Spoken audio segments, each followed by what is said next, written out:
নমস্কার বন্ধুরা, সোমার রান্নাবান্না চ্যানেলে আপনাদের স্বাগত। আজকে রান্না করব চিংড়ি মাছ দিয়ে চাল কুমড়ো শাক। দেখতে থাকুন। চাল কুমড়ো শাকগুলো কেটে ধুয়ে বেছে নিয়েছি। লাগবে আলু, চিংড়ি মাছ আর লঙ্কা। ঠিক আছে, চাল কুমড়ো শাকগুলো কেটে ধুয়ে পরিষ্কার করে নিয়েছি। আলু কেটে নিয়েছি, চিংড়ি মাছটা কেটে ধুয়ে নিয়েছি। কড়াই বসিয়ে নিয়েছি, এবার কড়াইতে তেল দিয়ে দেবো।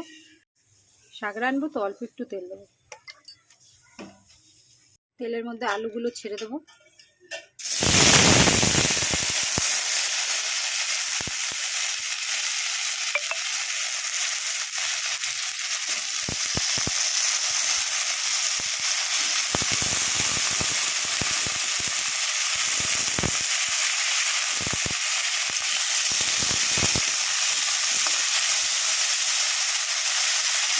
হালকা করে ভেজে নেবো আলুগুলো ভাজা হয়ে গেছে। এখন শাকগুলো দিয়ে দেবো।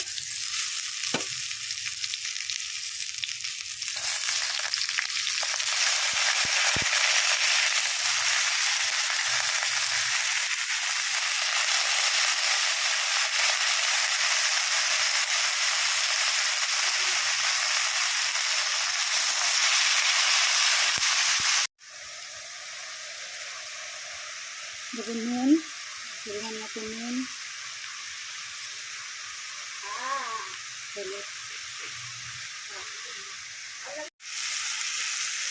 লঙ্কাগুলো দিয়ে নেব।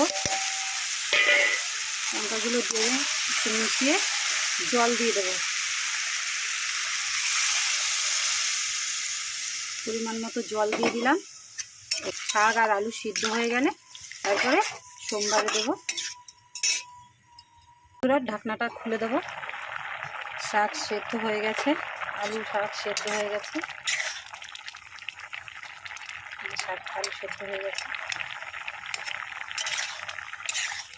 এবার নামিয়ে সোমবার দিয়ে দেবো। নামিয়ে নেব। কড়াইটা তেল দিয়ে দেবো। তেল গরম হয়ে গেছে। এবার কালো জিরাটা দিয়ে দেবো।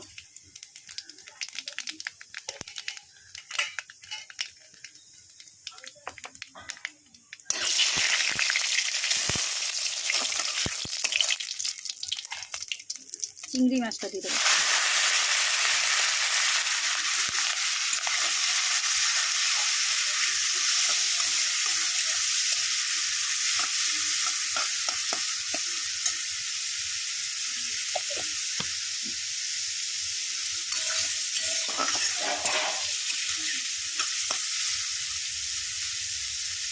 চিংড়ি মাছগুলো আস্তে আস্তে ভেজে নেব।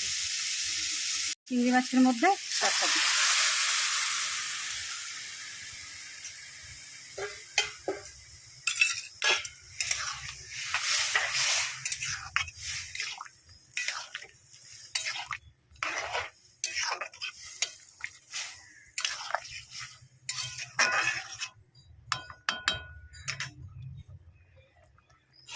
ঢেকে দেবো। ঢেকে দিলে ফুটে উঠলে নামিয়ে দেবো। ঢাকনাটা খুলে দিলাম। শাক হয়ে গেছে। শাকটা হয়ে গেছে। এবার নামিয়ে নেব। চাল কুমড়োর শাকে মিষ্টি দিতে হয় না, একটু তিতে তিতে লাগে, এর জন্য মিষ্টি দিতে হয় না। শাকটা হয়ে গেছে রান্না। খেতে খুব সুন্দর হয়েছে। এভাবে রান্না করে দেখবে, খুব ভালো লাগবে খেতে। আর যদি ভালো লাগে চ্যানেলটাকে সাবস্ক্রাইব করে দেবে।